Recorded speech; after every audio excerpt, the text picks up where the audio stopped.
Halo semuanya, selamat datang lagi di podcast Sehat Seutuhnya di season yang ketiga bersama saya Billy Yonas. Episode podcast kali ini gua bakal sharing soal kontroversi kedelai, tahu, tempe, dan pokoknya dunia kedelai. Apakah itu soy protein isolate, pokoknya dalam bentuk apapun tapi kedelai. Karena ini kontroversinya masih banyak banget, gue gemes banget. Baru juga dapat DM dari salah satu temen pelari yang jadi plant based juga. Terus banyak orang yang tiba-tiba nge-DM dia gitu, concern karena kedelai ini bisa buat ini, bisa buat itu, dan kita akan kupas di episode podcast kali ini. Oke, so mitos-mitos yang banyak mengenai kedelai itu, banyak banget lah. Terutama hubungannya perempuan, laki-laki juga, tapi ada contoh kedelai itu banyak estrogennya dan itu bisa meningkatkan resiko kanker. Itu mitos-mitos yang ada. Terus mitos yang lainnya, lu banyak makan kedelai, pinggul sama paha lu bakal jadi besar. Oke. Terus mitos yang paling sering juga ini buat para laki-laki, kalau lu sering banyak makan kedelai, akhirnya lu jadi nggak subur, itu akan menurunkan hormon testosteron lu nggak akan bisa grow muscle. Udah gitu akan jadi women's boobs juga. Itu yang banyak banget beredar gitu mengenai kedelai. Oke? Itu mitos-mitosnya. Faktanya adalah kedelai tidak mengandung estrogen. Dia memiliki phytoestrogen. Memang ini mirip namanya gitu kan, tapi fungsinya, cara kerjanya di tubuh kita itu beda guys ya. Teman-teman harus garis bawah ini. Gue udah gemes banget nih sama mitos-mitos kedelai yang emang beredar. Phytoestrogen yang ada di produk kedelai itu tidak sama dengan estrogen. Fungsinya juga beda. Nanti kita akan lihat ya. Kita akan lihat dari penelitian terbaru yang gue kupas tahun 2022, tahun 2021. Still konsisten gitu hasilnya. Oke? Udah gitu, faktanya juga soal kedelai adalah kedelai itu mengandung asam amino yang lengkap. Jadi kalau teman-teman yang pengen grow muscle, pengen maintain muscle mass-nya, ya kedelai ini salah satu source of protein yang bagus di pola makan nabati. Maupun teman-teman juga nggak makan pola makan nabati, tapi kedelai bisa dimanfaatkan. Apakah itu dalam bentuk kacang kedelainya, edamamenya, tahu tempenya, apakah itu susu protein yang terbentuk dari juga susu kedelai. Bisa banget ya, bisa banget, itu faktanya. Nah, buat teman-teman yang mungkin dengar seliweran gitu kan, kayak ini estrogen yang ada di kedelai bisa meningkatkan resiko kanker dan lain-lain, karena memang breast cancer, kanker payudara itu dikaitkan, ada hubungannya dengan tingkat estrogen yang meningkat di dalam tubuh seorang wanita. Nah, faktanya adalah, ini gue bahas satu penelitian, gue baca ya biar nggak salah nih, biar teman-teman yakin banget. Penelitian dari Frontiers, jurnal Frontiers, salah satu jurnal yang paling oke banget juga di dunia nutrisi di dunia. Tahun 2022, judulnya Intake of Soy Isoflavones and Soy Protein and Risk of Cancer Incidence and Mortality. Oke, penelitian tahun 2022. Yang mereka temukan gini, kalau kita makan kedelai, justru resiko kanker kita turun sebanyak 10%. Plus, kalau setiap harinya kita ada tambahan untuk mengkonsumsi 25 gram kedelai per hari, itu, tambahan itu cuman kayak sekitar 1/4 sampai setengah tahu lah, 25 gram produk kedelai per hari. Oke. Resiko kanker itu turun lagi sebanyak 4%. Penelitian tahun 2022 guys, ini penelitian meta-analisis, gabungan dari penelitian-penelitian yang ada. Jadi bukan cuma satu penelitian tapi gabungan. Oke? Ya. Ini meta-analisis ini punya fondasinya tuh kuat. Ya, ini penelitian dari 2022. Jadi teman-teman, justru makan produk kedelai itu mengurangi resiko kanker. Mau itu resiko kanker payudara, resiko kanker yang lainnya juga. Oke? Take note. Udah gitu, ini ternyata faktanya lagi juga, banyak orang yang takut makan soy itu, apalagi udah menopause.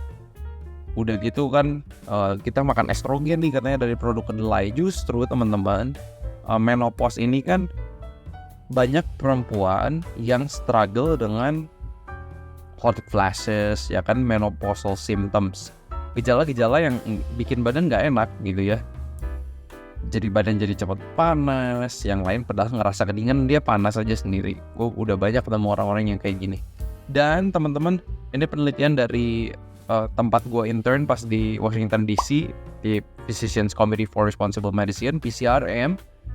Dr. Neil Barnard, Dr. Hannah Kaliova, mereka bikin penelitian di tahun 2021. Justru ketika mereka menambahkan produk kacang kedelai setiap harinya sekitar setengah cup ya per hari makan kacang kedelai dan plus plant-based diet ya, itu bisa mengurangi symptoms atau gejala dari menopause. Coba bayangin teman-teman, terutama hot flashes ya, orang yang ngerasanya panas-panas terus ketika mengalami menopause, itu gejalanya bisa turun sebanyak 79%. Bayangin teman-teman, banyak banget manfaat dari soy ketika kita konsumsi soy secara reguler. Jadi buat teman-teman yang punya ibu, yang punya omah, mungkin lagi mengalami menopause, saranin makan produk kedelai, itu bagus, bisa membantu gejala hot flashes itu. Oke? In fact, yang menarik, kalau orang-orang banyak yang takut makan produk kedelai karena ada estrogen ya, padahal fitoestrogen. Justru makanan hewani yang banyak mengandung estrogen ya. Penelitian yang lain udah banyak banget nunjukin makan produk hewani itu meningkatkan resiko cancer, terutama daging merah ya, terutama daging merah. Anyway, terus gimana manfaat kedelai dengan kesehatan jantung? Penelitiannya kayak gini. Ini teman-teman udah dari 1995. Kadang kita pengen cari penelitian yang terbaru, tapi penelitian yang dulu justru bisa proof juga bahwa hal ini tuh udah common sense, hal ini tuh sudah diteliti, hasilnya udah solid dari zaman dulu gitu. Kenapa kita masih mempertanyakan ini? Ya walaupun kita nggak menutup kemungkinan dengan hasil-hasil inovasi penelitian yang baru, tapi dari 1995 ini ada penelitian meta-analisis, sekali lagi gabungan dari 38 clinical trials mengenai efek soy terhadap penyakit jantung. Nah, yang mereka temukan adalah kalau kita makan soy secara reguler, tingkat kolesterol LDL kita, kolesterol yang jahat, itu bisa menurun sebanyak 12,9%. Ini penelitian gabungan ya. So it's really good. Itu bagus banget. Dan yang mereka konsumsi ini untuk bisa mendapatkan benefit itu adalah 50 gram dari soy protein. Gak banyak teman-teman. Ini equal to 1,5 pounds tofu ya.